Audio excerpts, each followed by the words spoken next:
اور تو اور اللہ نے فرمایا آگے وَزُخْرُفًا، اور سونے کے بنا دیتے، یعنی کچھ چاندی کے کچھ سونے کے بنا دیتے۔ دنیا میں دیکھیے یہی سونا چاندی زر و جواہر، اسی پر قتل و غارت گری ہے، اسی کو سمیٹنے کی کوششیں ہیں۔ دنیا کے اندر یہی معاملہ ہے کہ مال و دولت کو سمیٹ لیں تبھی ہماری عزت ہوگی، تبھی ہم کو بڑا مانا جائے گا، تبھی ہماری جو ہے بات مانی جائے گی۔ اللہ تبارک و تعالیٰ نے اس کو معیار نہیں رکھا ہے۔ آپ دیکھیں جتنے انبیاء علیہم الصلاۃ والتسلیم تشریف لائے ہیں، ان کی زندگیوں کو آپ پڑھیں کہ وہ دبے کچلے لوگوں ہی میں رہے اور آپ نے ان پر محنت کی۔ عام طور پر جو مترفین لوگ ہوتے ہیں، جن کو دنیا کی تمام نعمتیں ملی ہوئی ہوتے ہیں، وہ تو اتراتے ہیں۔ راحت کی چیز مل جاتی ہے تو آدمی مشکلات کے دن کو بھلا دیتا ہے۔ اب دیکھیے کہ جب صحابہ کرام مکۃ المکرمہ میں ہیں، ایمان لے آئے اور وہ سرداران قریش ان کو ستا رہے ہیں، تکلیف دے رہے ہیں، برداشت کر رہے ہیں، لیکن بعض مرتبہ برداشت سے باہر بات ہو جا رہی ہے تو رسول اللہ صلی اللہ علیہ وسلم سے آ کر یہ شکایت کرتے ہیں، یہ عرض کرتے ہیں کہ اللہ کے رسول آپ ہمیں اجازت دے دیں کہ ہم بھی ان سے دو دو چار کر لیں۔ لیکن وہاں پر کیا تلقین ہوتی ہے کہ آپ صبر اور نماز کے ذریعے اللہ سے مدد چاہیے۔ یہاں پر یہ معاملہ ہے کہ اپنے آپ کو کہ ہم بھی آگے جا کر کے ان سے دو دو چار کر لیں، لیکن سخت منع ہو جاتا۔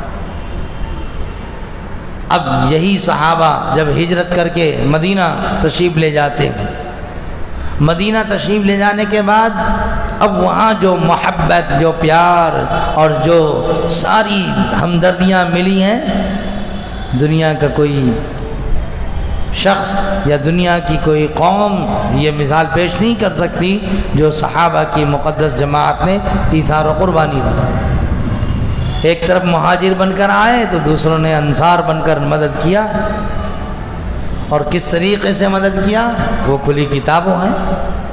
تو جب آرام اور راحت میسر ہو گئی، ان کو راحت کی چیز مل گئی، اب جب یہ قرآن کا حکم نازل کیا گیا کہ کتب علیکم القتال وهو کرہ لکم وعسى ان تکرہوا شیئا وهو شر لکم واللہ یعلم وانتم لا تعلمون۔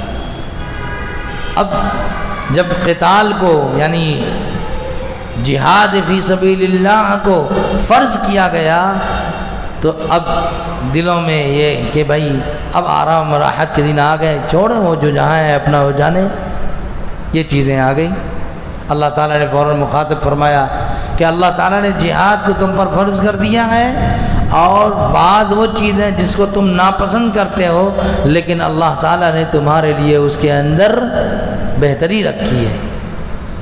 بعض وہ چیزیں ہیں جس کو تم پسند کرتے ہو لیکن تم نہیں جانتے کہ اس کے اندر تمہارے لیے کیا نقصان ہے، اللہ جانتے ہیں، تم کو معلوم نہیں ہے۔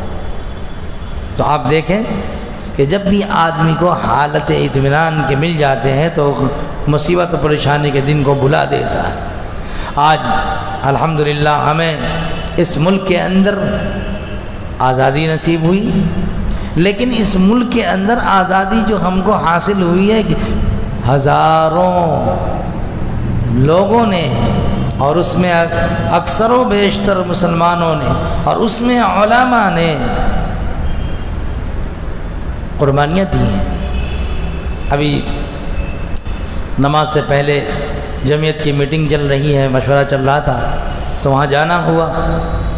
حضرت مولانا صدیق اللہ چودھری صاحب جو بات کر رہے تھے، انہوں نے فرمایا کہ اس ملک کی قربانی ہمارے جو علماء نے دی ہے، ان میں آپ کو اس مختصر وقت میں کیا بتلاؤں، بس یہ دیکھیے کہ 18 سال تک حضرت مولانا سید حسین احمد مدنی رحمۃ اللہ علیہ نے مسجد نبوی میں بیٹھ کر حدیث کا درس دیا، لیکن جب یہاں شورش برپا ہوئی اور جب ہندوستان کے اندر مسلمانوں کے لیے جینا حرام ہو گیا اور ہندوستانیوں کے لیے جینا حرام ہو گیا تو پھر آپ مسجد نبوی کے درس کو چھوڑ کر ہندوستان تشریف لائے، اور تشریف لا کر کے یوں ہی نہیں بلکہ وہ قربانیاں دی ہیں کہ 12 سال تک جیل بھی کاٹی ہے انہوں نے، 12 سال۔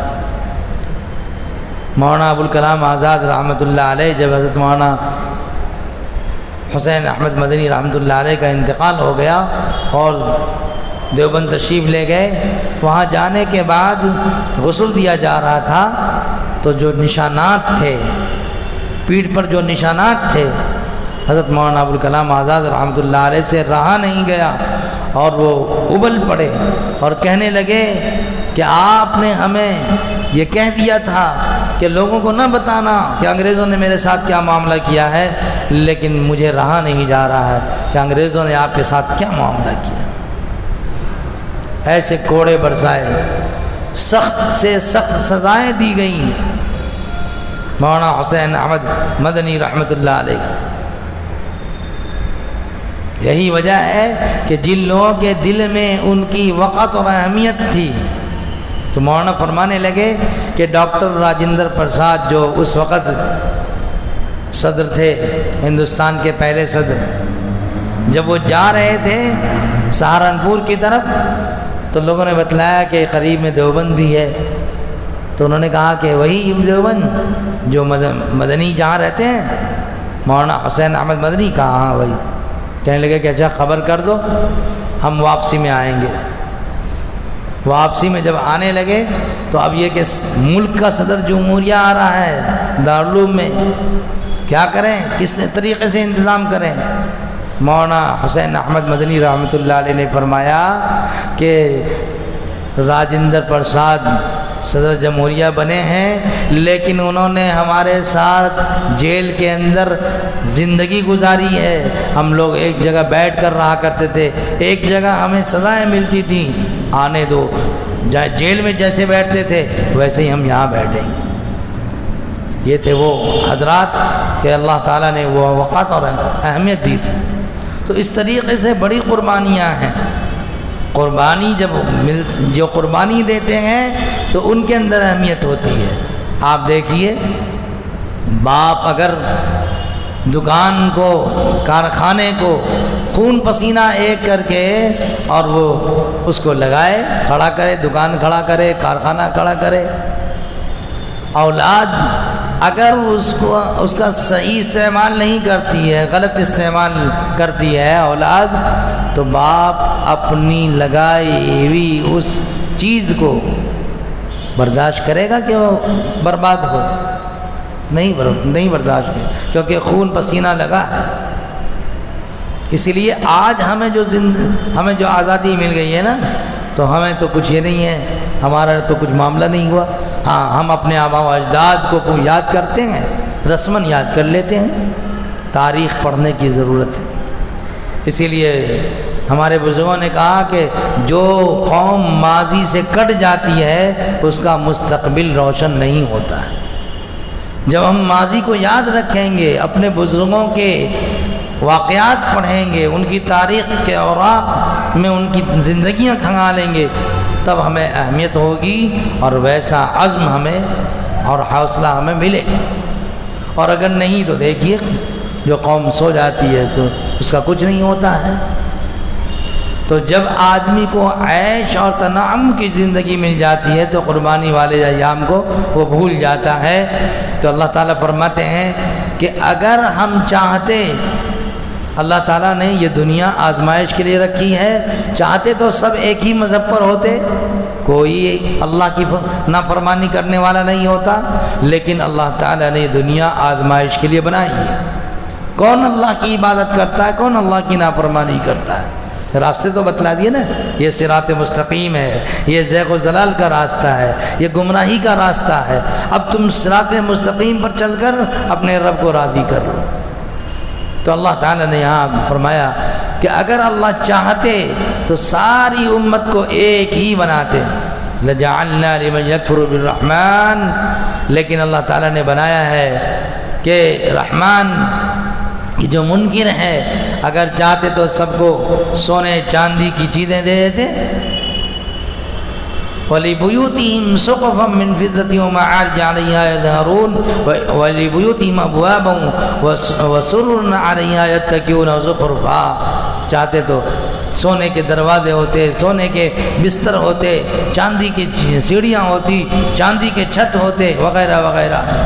وَإِن كُلُّ ذَلِكَ لَمَّا مَتَاعُ الْحَيَاةِ الدُّنْيَا. اور یہ سب کچھ نہیں، یہ تو دنیا کی زندگی ہے، دنیا کی زندگی کا سامان ہے. سونے کا گھر ہو جائے، چاندی کے دروازے ہو جائیں یا دیگر چیزیں ہو جائیں تو کیا کوئی مر جائے گا ساتھ لے کر جائے گا؟ یہیں چھوڑ جائے گا. تو پھر یہ دھوکے کی دنیا میں کیوں اپنا دل لگا رہے ہو؟ جہاں رہنا ہے وہاں کی تیاری کرو، یہاں جتنا رہنا ہے اسی کے بقدر رہو. اسی لیے رسول اللہ صلی اللہ علیہ وسلم نے فرمایا اگر دنیا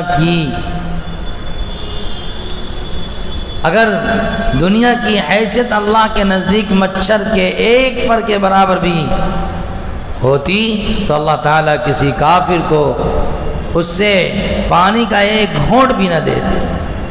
لیکن اللہ تبارک و تعالیٰ کے ہاں اس کی حیثیت نہیں ہے. وَالْآخِرَةُ عِنْدَ رَبِّكَ لِلْمُتَّقِينَ. اور آخرت آپ کے رب کے نزدیک متقیوں کی جگہ ہے. اگر ہم چاہتے ہیں کہ ہم اللہ کو راضی کریں تو ہم اللہ تعالیٰ کے بتائے ہوئے طریقوں پر چلیں جو جناب محمد رسول اللہ صلی اللہ علیہ وسلم نے ہمیں بتلایا ہے، اور وہی راستہ جو متقی پرہیزگار کا ہے اسی میں کامیابی ہے. اللہ ان آیات کے ذریعے سے ہمیں عبرت حاصل فرما دے اور ہم یہ جان لیں کہ دنیا کی زندگی محض چند روزہ ہے، اصل تو زندگی آخرت کی ہے.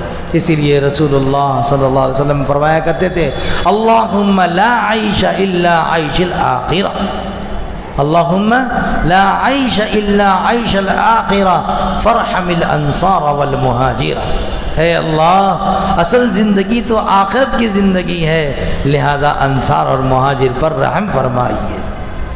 اللہ ہمیں اسی طریقوں پر چلنا نصیب فرما دے اور ان آیتوں سے اللہ ہمیں عبرت حاصل کرنے کی توفیق عطا فرما دے. وآخر دعوانا ان الحمد للہ رب العالمین.